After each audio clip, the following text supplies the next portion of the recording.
Over the weekend, I went to what people would probably refer to as Butt Rock or Dad Rock Fest 2023, otherwise known as the Take Back Your Life Tour, with Disturbed and special guests Breaking Benjamin and surprisingly Jinjer, who are a phenomenal band, but definitely an odd choice for this tour, in my opinion. It truly was a phenomenal show and definitely a night I will not forget for quite a few reasons, concert set aside. Let's get into it.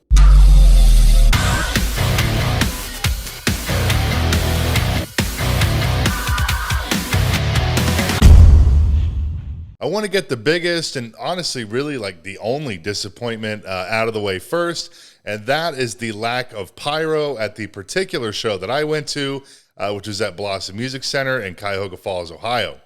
If you are not familiar with the venue, it really is just incredibly beautiful, located in the Cuyahoga Valley National Park, and coincidentally is only like 10 minutes or so from Jeffrey Dahmer's childhood home, which is right down the road. Anyways, part of Blossom's charm is that not only does it sit a couple miles off the road, deep within the woods, but the entire pavilion where the stage is made completely of wood. Now, off the top of your head, you're like, oh, okay, no pyro in a literal wooden venue makes sense. But I have been to so many shows at Blossom and have watched bands literally blow up the place, especially like Motley Crue, Kiss, even Nickelback, and Breaking Benjamin, who are on this show. So it honestly just doesn't really make a whole lot of sense to me. I was alerted ahead of time that they weren't going to be using any pyro, but still, it doesn't quite make sense given the amounts of pyro that I've seen over the years. We'll get into how the lack of pyro affected Disturbed's show in a minute, but first let's start with the opening band of the night, Ukraine's Jinjer. I go way back with this band. I've seen them many, many times from their first ever U.S. tour, along with Cradle of Filth, which I was at like 3 of those shows, I think. Another 3 shows on their first club headlining tour, just a couple of months after the Cradle run. I saw them on their tour with Devil Driver, and then, of course, this past weekend. So I guess this is like my 8th time or something seeing Jinjer. Unfortunately, I missed the first few songs of the set as I got busy chit-chatting with a buddy of mine who's actually working on the tour. But the portion of the set that I did see was great. The band is super heavy, very high energy, but they were most certainly the odd ones out of the lineup. The show was like super packed, 13,000 people I think it ended up doing.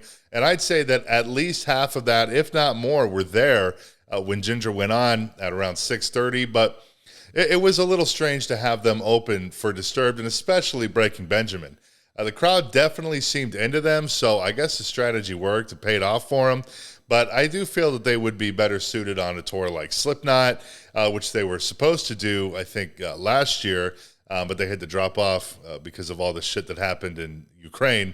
But either way, great show. I do wish that they would have played another song or two from the first couple records, Cloud Factory and King of Everything, especially the song Pisces. I was kind of shocked they didn't play because that's really the song that broke them over here when all the reactors on YouTube started doing it, and it just kind of became this viral thing. And I mean, it definitely broke them over here. I was kind of shocked not to hear it, but nonetheless, Jinjer was a great way to kick off the night. Breaking Benjamin is another band that I've seen quite a few times, honestly, more than I would have ever expected, including at Rock on the Range, I think in 2015, which was fairly soon after they came back from their extended hiatus so that the main guy, Ben Burnley, could focus on his health issues. And I got to say, this was hands down the best I've ever seen them. It was probably like, I don't know, 5th time, give or take, and it was just absolutely great. I do like the band, but definitely not a super hardcore fan or anything like that, but my God, they fucking crushed. A great set list, firing on all cylinders. It was great to finally see them change the production up that they had like the last 4 times in a row that I've seen them. And I feel like in the cases, this kind of goes for Disturbed as well, Breaking Ben is one of those bands that I guess you don't really necessarily realize how many songs from them that you actually know. I mean, it's like hit after hit for the most part. And not to mention, at least in my opinion, hands down, they were the loudest band of the night. Super, super loud set, and it was awesome. A few songs into Breaking Ben's set, we realized that the usher she had put us in the wrong section. I guess she misread our tickets or something, which isn't normally a big deal, but it was kind of embarrassing because a guy that I know but haven't seen in many, many years actually had seats next to my fiance and I when we were in the wrong seats. So when you got to get up and move because you're in the wrong spot, it's definitely a little bit more embarrassing when it's someone you know but not someone you're with. You're just hanging out with them. A little awkward. That said, our real seats were far better than the ones we were initially sitting in. We were supposed to be in row M section 23, but got placed in row M section 22, which of course the two sections are right next to each other, but row M in 23, the one we were supposed to be in, is quite a bit closer to the stage, so it ended up working out for the most part. When we swapped seats, the guy that I was sitting next to was like eating a full-blown fucking 3-course meal in his seat with a burger and these fries that smelled of intense garlic. I mean, it smelled great, but it was like almost overbearing. Like, Jesus, dude, take it easy. Anyways, eventually Disturbed hit the stage right at 9 o'clock. And look, I'm big into production. I love when a band is heavy on the theatrics. But through no fault of their own, the production did fall through. It fell a bit flat, I guess I should say. If you've seen any footage from this tour, you know by now that Disturbed is just going straight up balls to the wall with the pyro. Like 3 layers of pyro across these moving light trusses that run above the stage the entire show, along with floor pyro, flames shooting from the floor of the stage.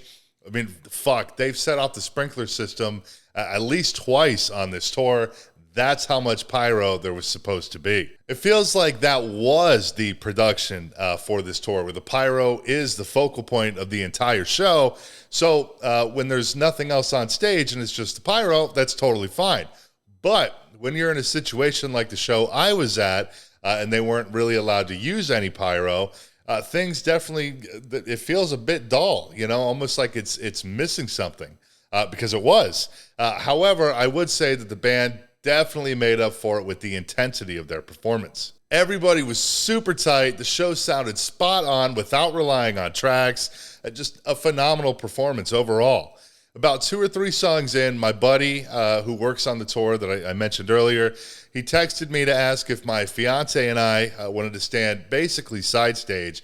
They have these ramps towards the stage that go up from the floor. They go around both sides of the stage to go backstage, and that's where we ended up at, which was awesome. We watched a few more songs from that spot, including The Sound of Silence, which I did upload a video of, and I'll link it down below. And eventually, David Draymond, of course, Disturbed's frontman, launched into a rather lengthy mental health speech. I get the whole, let people know they're not alone thing, which is fine. But this is a thing that happens during every single Disturbed show, almost word for word. I mean, you can go watch video of it. And so I do feel like when you do that every single night and you make this huge deal about it, it takes away from the authenticity of it. I mean, how heartfelt can it really be? Definitely not as powerful as it maybe could be, when you do it day in, day out, almost verbatim. And it's like a whole thing. He puts his face into his hands and they do a moment of silence. At my show, he called some girl out and because she looked sick and she said she was lightheaded.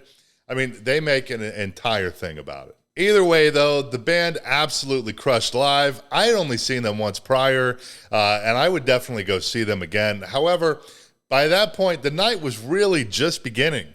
Roughly 2/3 or so into the set, while Draymond was still talking, I had to piss, extremely bad, and I had been holding it because I didn't know if I'd be allowed back in the spot off to the side of the stage that we were in because I did have a sticky pass, but I still needed an escort, and my buddy was actually working at that point, so I didn't want to get up and go without the escort. Eventually, my buddy came back. He finished what he was doing, and we actually went backstage. He was going to show us around a little bit, and on my way through, and mind you, David Draymond was still talking by this point, Disturbed's guitarist Dan Donegan and their drummer Mike Wengren we're just kind of standing there hanging out on side stage while they were waiting to head back out on stage when Draymond finished. And my dumbass got right in Mike's way, and he almost tripped over me. And I'm like, Jesus Christ, imagine if this dude would have tripped. all because I had to fucking piss, and then he like breaks his wrist or something, and the show can't happen. It was awful, but he was super cool about it. But Mike, if you're watching this, sorry, man. We ended up going to the after party, which was cool, and some of the band members were hanging out, but I didn't bother talking to any of them because let's be real, they don't fucking care. I'd be the same exact way if I was them. And honestly, what would I say? Hey, dude, killer set, rock on, brother. You know, I mean, to show you just how much of a loser I am, though, the whole time in the back of my head, at the after party, walking around backstage, whatever, I'm like, oh my God, fucking Nikki Sixx was probably standing in this exact spot. That's how much of a bum I really am. Arguably, though, one of the coolest moments of the night, and probably my entire life, was actually at the tail end of the night, like 1:30 in the morning. We're getting ready to head out. My buddy actually had someone from the venue take us back to our car because the parking lot that we were in was very, very far from where we were actually at the venue. And it was, 1:30 in the morning, and it would have taken a long time to get back. And I'm thinking, it's like a golf cart or something. But as we're heading back up, it's my fiance and I, my buddy, and these two Live Nation employees. And as we get into the elevator, the one Live Nation guy, he's like, I got a ride waiting up top. And when we finally get there, it's this fucking decked out SUV. Like, I think it was a Denali or something, waiting there for the sole purpose of taking my fiance and I back to our car. I definitely had my childhood rock star dreams fulfilled. It was fucking awesome. Overall, an absolutely amazing experience that I will most certainly never forget. Unfortunately, this tour is wrapping in just a few days, but I would highly recommend checking out any of these bands if they're near you. I don't think Disturbed or Breaking Ben have any plans that are announced yet past this tour, but Jinjer is staying on the road for another couple of weeks to headline some U.S. and Canadian shows with this band from the U.K. called Monument, supporting sort of a, prog gent kind of band, and those shows are going to be absolutely incredible for sure. Definitely worth checking out if that tour rolls up near you. All right, though, I got to run. My fiance is waiting for me to show her the power of 10,000 fists inside her fire, so I gotta go. But thanks so much for watching. Feel free to subscribe if you want to see more, and I will see you next time.